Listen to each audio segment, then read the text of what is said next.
Hello guys, my name is Mohan गाग and welcome to my YouTube channel. So guys, आज हम बहुत ही interesting topic पे बात करने वाले हैं, जो है CBSE syllabus of the 10th class student of 2021 to 22।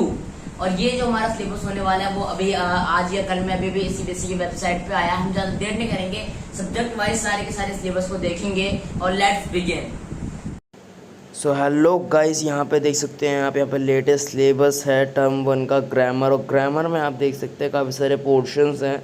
सबसे पहले आता है टेंस।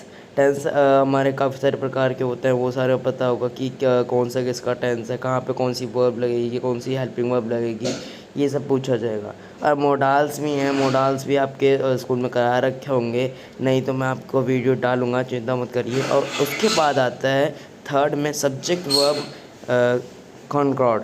कॉन्कॉर्ड का मतलब गाइस यही होता है सब्जेक्ट वर्ब एग्रीमेंट, वही है सब्जेक्ट वर्ब एग्रीमेंट। अगर आप देखोगे तो सब्जेक्ट वर्ब एग्रीमेंट में वो भी बहुत अच्छा होता है, इजी होता है, ज़्यादा मुश्किल नहीं होता। और अब फोर्थ नंबर पे आता है गाइस हमारा डिटरमाइनर। अब डिटरमाइनर की बात की जाए तो गाइस डिटरमाइनर में का आपके स्कूल की वर्कशीट में भी आ रहा है, अभी लेटेस्ट में चल रहा है कि डिटरमाइनर्स इंग्लिश की वर्कशीट में कि क्या क्या हो रहा है, क्या क्या नहीं हो रहा है। तो अब डिटरमाइनर्स में हमारे के बाद रिपोर्ट स्पीच, यानी कि रिपोर्ट स्पीच करनी होती है, कौन कौन सी क्या क्या चीज़ है वो सारी रिपोर्ट स्पीच करनी पड़ती हैं। आपको इसमें एक तरह की ऐसी स्पीच लिखनी होती है जिसके अंदर आप किसी को रिपोर्ट दे रहे हो किसी बारे में। और हमारा 6 नंबर पे आता है कमांड्स एंड रिक्वेस्ट। जैसे कि आप काफ़ी सारी चीज़ें सुनी होंगी कि कमांड्स कैसे देते हैं, रिक्वेस्ट कैसे करते हैं, उसके अंदर कौन कौन सी वर्ब्स और हेल्पिंग वर्ब्स का यूज़ होता है जिसकी वजह से वो पूरे सेंटेंस बन पाते हैं। अब आगे चलते हैं गाइस, आगे आता है हमारा स्टेटमेंट। स्टेटमेंट यानी कि स्टेटमेंट खुद से बनाना, जैसे कि टेढ़ा मेढ़ा लिखा हुआ है, खुद से बनाना। अब 8th पार्ट पे आता है क्वेश्चंस। क्वेश्चंस यानी कि जो भी हमारे चैप्टर्स हैं उन सब के क्वेश्चन आंसर्स। अब हमारे तो क्वेश्चन आंसर हैं वो हमारे आगे बताऊंगा कि कौन कौन से में बुक के कौन कौन से चैप्टरों में ये सब दिया हुआ है। अभी ग्रामर में हमारे कितने पॉइंट है गाइस, अगर आप लगा के चलें तो ग्रामर में हमारे 7 पॉइंट्स हैं, टर्म वर्ब में 7 पॉइंट्स हैं। सो ये पहला है टेंस, दूसरा है modal, subject of agreement and determiner, report speech, command and request, statement. आप सभी को कोई भी डाउट हो तो आप बता देना, मैं उसके ऊपर वीडियो बनाऊंगा। ओके, तो गाइस अब हम चैप्टर पे आते हैं। चैप्टर के अंदर सबसे पहली जो हमारी किताब आती है उसका नाम है फर्स्ट फ्लाइट। ये एनसीईआरटी की बुक है जिसके अंदर हमारे 6 चैप्टर आ रहे हैं। पहला है letter to God, Nelson Mandela and 2 stories about flying, about the diary of Anna Frank and the 100 dresses 1, 100 dresses 2। ये सबसे पहले चैप्टर डाल रखा है मैंने यूट्यूब पर, अगर कोई दिक्कत हो तो आप देख सकते हैं। और उसके अलावा जो हमारा सेकंड चैप्टर वो भी मैं डालूँगा कुछ दिन बाद, मैं आपको सेंड कर दूँगा। उसके बाद आता है हमारा 2 स्टोरीज अबाउट फ्लाइंग। ये सारे एक एक करके मैं सारे यूट्यूब पर डाल दूँगा अकॉर्डिंग टू द सिलेबस। और ये जो हमारे 6 चैप्टर हैं ये फर्स्ट फ्लाइट से आ रहे हैं, और अगले अगले जो नेक्स्ट टर्म होंगे वो हमें बात करेंगे। अब ये फर्स्ट टर्म है। ओके गाइस, तो गाइस हम दूसरी बुक पे आते हैं। दूसरी बुक में आप देख सकते हैं यहाँ पे 3 चैप्टर ही आ रहे हैं, क्योंकि पिछली बुक में से काफ़ी सारे चैप्टर आ गए थे, इसलिए इस बुक में से कम आ रहे हैं। पहला है द ट्रिम्प ऑफ सर्जरी, मैंने इसकी वीडियो डाली हुई है अपने यूट्यूब चैनल पर। और नेक्स्ट पे आप देख सकते हैं the thief story. Thief story बहुत ही क्रिएटिव और बहुत ही मज़ेदार स्टोरी, अगर आप सुनोगे तो आपको ही बहुत अच्छा लगेगा। और थर्ड है फुटप्रिंट विदाउट फीट, जो हमारी बुक का नाम है वही चैप्टर है। इसके अंदर बहुत ज़्यादा क्यूरियस थिंग होती है जो आपको बहुत क्रिएटिविटी ला देती है। अब हम आगे चलते हैं। तो गाइस हम मैथ्स के चैप्टर्स पे आते हैं। आप देख सकते हैं यहाँ पे 4th और 5th यूनिट में 5 यूनिट दे रखी हैं, जिसके अंदर पहले algebra, geometry, trigonometry, mensuration, stats and probability. और जो हमारा जो पूरा एग्जाम होगा वो 40 मार्क्स का होगा। और उसके अलावा जो 10 मार्क्स लगेंगे वो हमारे इंटरनल असेसमेंट के लगेंगे। ट्रिग्नोमेट्री का हमारा 8 चैप्टर है, और स्टैट्स का 15 है, और अलजेब्रा का हमारा फर्स्ट और सेकेंड है।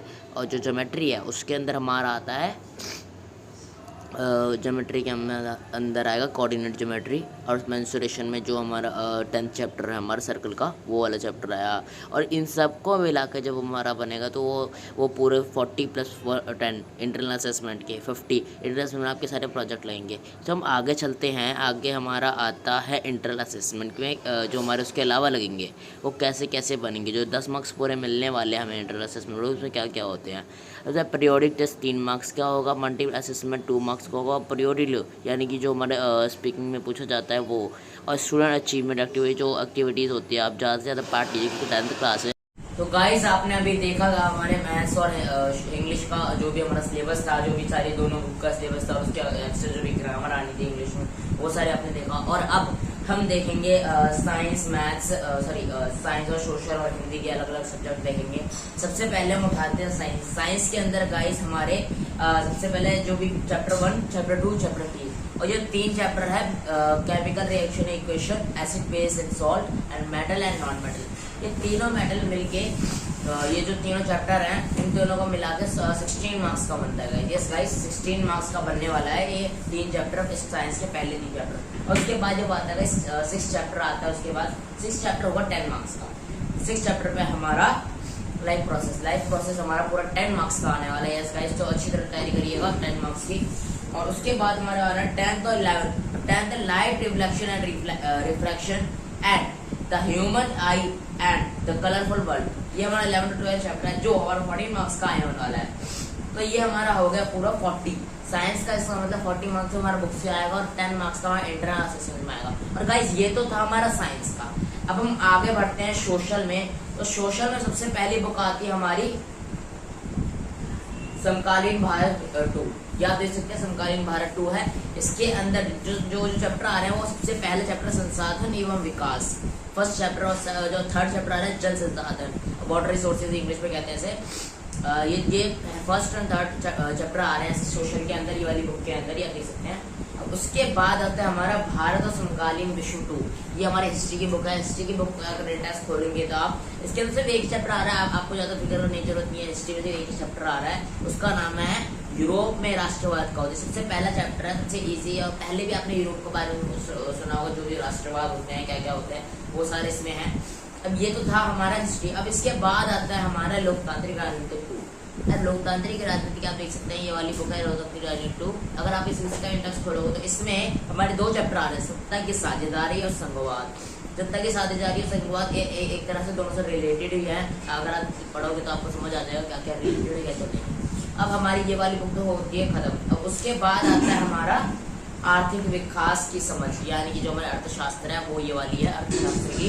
तो अर्थशास्त्र में आप अगर आज जाते हो तो उसके अंदर विकास चैप्टर आ रहा है गाइस। यस गाइस, विकास चैप्टर आ रहा है। सब चैप्टर नंबर 1 विकास चैप्टर आ रहा है।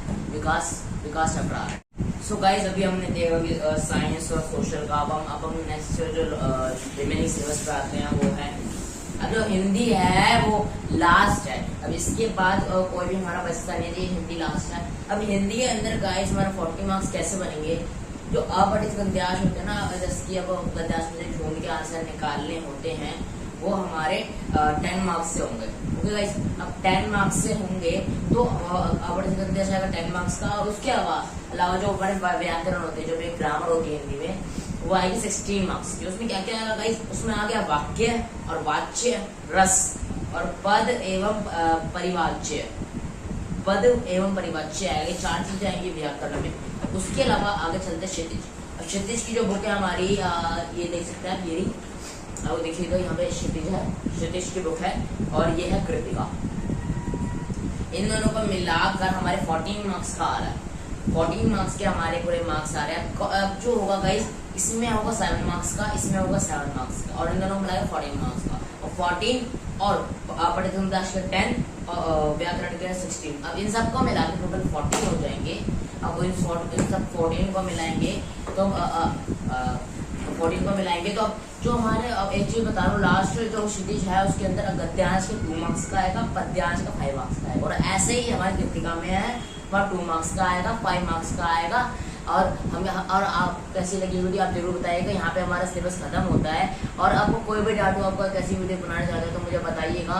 और नेक्स्ट वीडियो में मिलते हैं। Bye bye.